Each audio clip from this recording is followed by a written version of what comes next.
Ugliest thing I've ever seen, she muttered loud enough for me to hear, standing across the street in her pristine driveway, arms folded, eyes locked on my goats.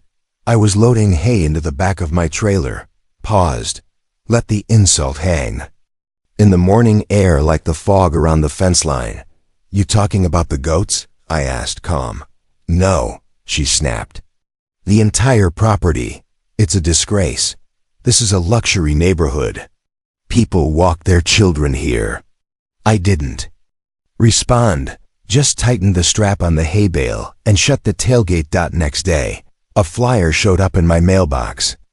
HOA advisory. Unsightly structures may lower neighborhood value.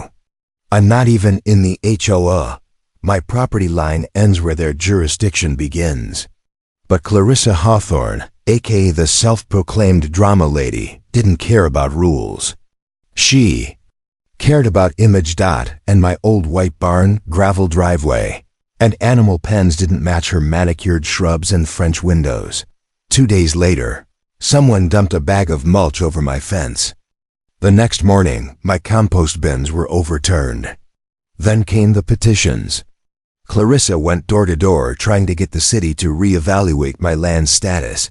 And every time I walked outside, she stared. I didn't say a word, just let her keep trying, but I wasn't idle. Late one night, I cleared out the north end of the barn, ripped out old feed troughs, painted the walls white, hung string lights, cut a window above the loft and carved a path through the pasture that led to the pond. Then I called my cousin Melanie, a wedding photographer. Told her I had a little idea. "Can you make this look like a wedding venue?" I asked. She laughed. "Ethan, you've already got the bones. Let's make it bloom." By spring, word was quietly spreading. I didn't advertise, didn't post online. I let whispers do the work. First it was Lacey and Brent, neighbors. Daughter and her fiancé asked to use my barn for a surprise elopement. I said yes. We strung lanterns from the beams, rolled a vintage piano into the barn entrance, laid blankets in the grass, and scattered flower petals from the pasture gate to the pond. The wedding lasted 2 hours. 10 guests, but Clarissa saw everything. Her screaming started before the bride had even said, "I do. This is illegal." She shrieked from across the street, wearing a silk robe and holding a phone like a weapon. She marched over to the property line but didn't cross. Just stood there, red-faced, recording. "You're not zoned for events," she yelled. "You're disturbing the peace."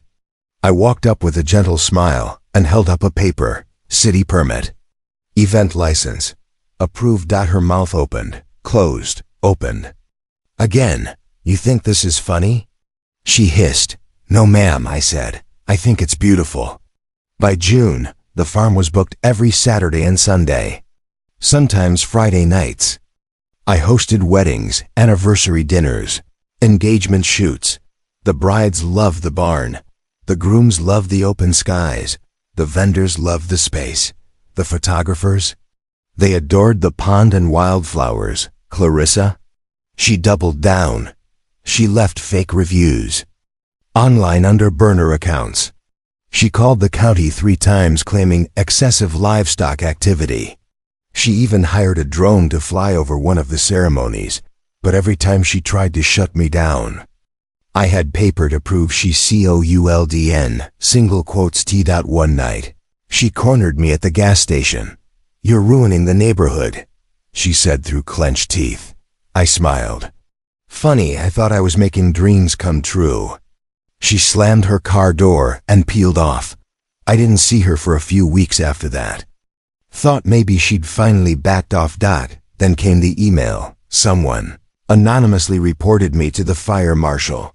Luckily, I had every inspection signed, sealed, and timestamped. Fire exits, extinguishers, emergency plans. The marshal laughed when he walked out. "Honestly, Mr. Keller, this place is safer than half the venues downtown." I nodded. Try telling that to my neighbor. Fall rolled in, and with it came Clarissa's breaking point. She listed her house for sale.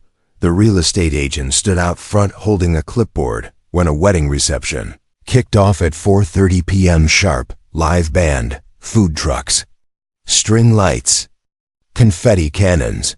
Clarissa burst through her front door, hair wild, screaming about permits, noise, traffic, zoning. The bride's grandmother mistook her for a hired entertainer and tried to tip her. Swear I saw steam coming out of Clarissa's ears. By Christmas, her house was still unsold. Meanwhile, I had weddings booked through next summer. Local businesses started reaching out. One offered to sponsor signage.